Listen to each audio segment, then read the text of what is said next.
Relax yourself, girl, please settle down. Relax yourself, girl, please settle down. Alright, I'm quoting Tribe Called Quest because first I'm going to teach you a breathing technique. So simple, yet does what is so important for breathing, which is stay in your body. This is a great technique for meditation, but I would say do use this technique all day, all night, when you meditate, anytime, every time, okay?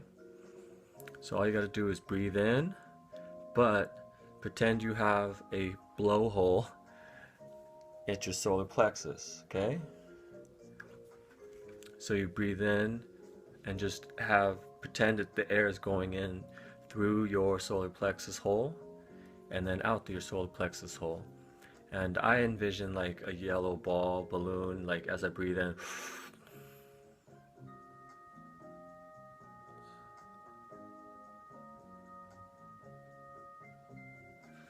By the way, breath should, or at best, is silent and gentle, you know? Okay, so that's that. I'd say that's very important. Do that all day, every day, okay? Now I want to talk about something totally different, the conscious mind and the subconscious and the unconscious. And then I want to show you something really cool and simple about yin yang that'll really open your eyes to the reality of the universe. Okay, so sounds crazy to most people in the sense that it's kind of scary to people, but a great statement I think is if you want to know what you're thinking deep down inside of your mind, then just look at your life, because that is what you're co-creating with the universe.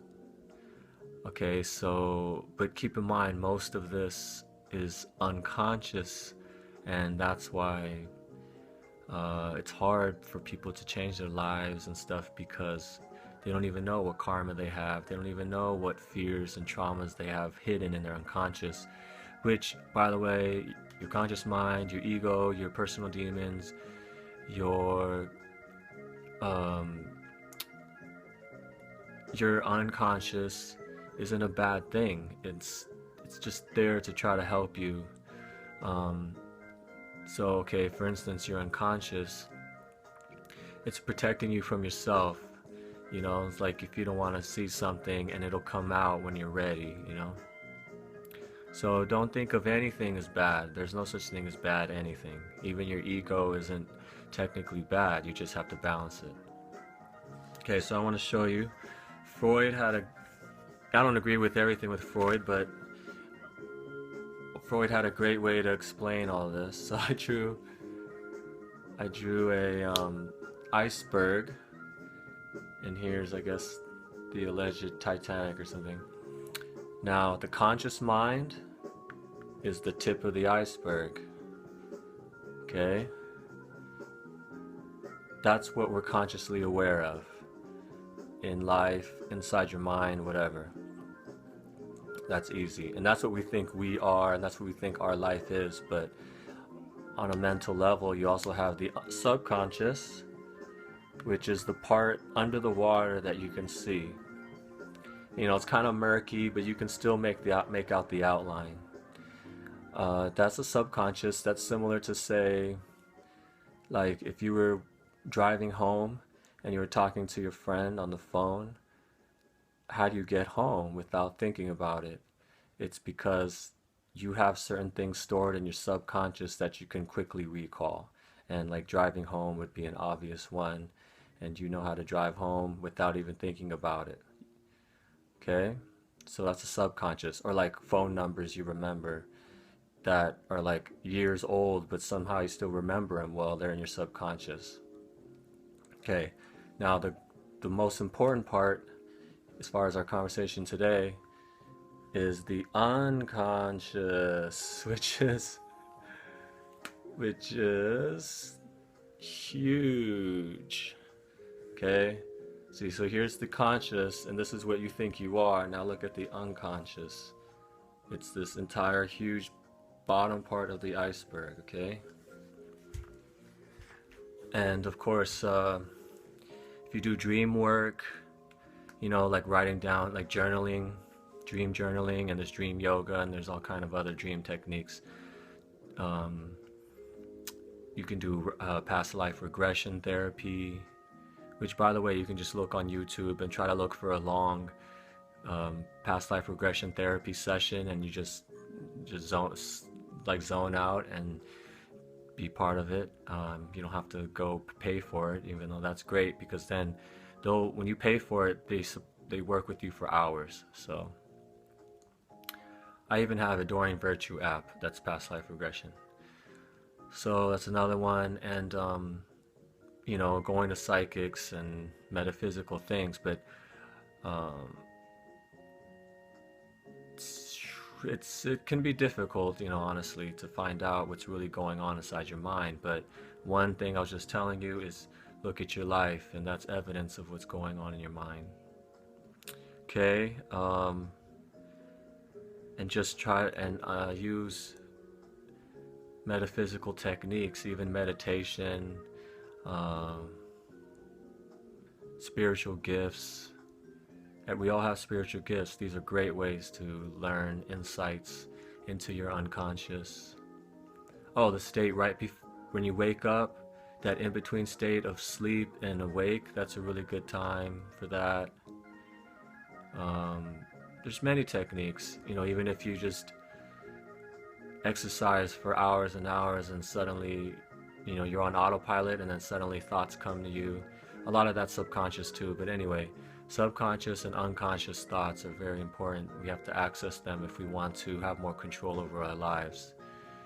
All right, and then the other thing I wanted to show you is right here, okay? Okay, the yin-yang symbol. Oops. Okay, everyone knows the yin-yang symbol. Okay, so everyone knows that you gotta balance your light side and your dark side, your shadow and your light side. So you could think of this as positive light, and you could think of this as negative dark side, right? The thing that people don't think about and realize is that we have this here. See that little black hole and this little white hole? That's what you call, I'm gonna have to spell this backwards, huh? That's what you call Wu, or if you can't see that, it's this way. Wu, like Wu-Tang. Okay, and so what is this Wu? Now, there's a piece of black and the white. Now, what that means is the Wu is the void. Going back to the unconscious, same thing. Accessing the void, accessing the emptiness is accessing the unconscious. And then once you go into the unconscious, you are one with the universe in a sense too. That's also the way to enlightenment. You know, say like Buddha became awakened.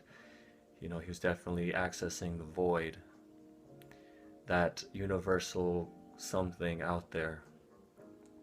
You could call it toroidal energy, chi, prana, whatever. Okay, now it's cool because we said this was positive light, this is negative dark. Well, check this out. This is negative light. Have you ever thought of that? Negative light and positive. Wait, is that right? Negative. Oh, okay. Yeah, sorry, man. This is confusing me. Okay, this is positive dark, and this is negative light. Now, think about that. This is where all the magic is. The negative light and the positive dark. Okay, so when you think of positive dark, you could think of your demons, your personal demons. You could think of your ego and how it helps you in a lot of ways too. You can think of your conscious mind. You might not like it in some ways, but it's helping you in a lot of ways. I mean, that's obvious. It's helping you survive in a 3D world. But I guess the things I wanted to end with is just try to access your unconscious mind, try to access the void, the emptiness of the universe, and that will also help you embrace the positive dark within you and the negative light within you. All right?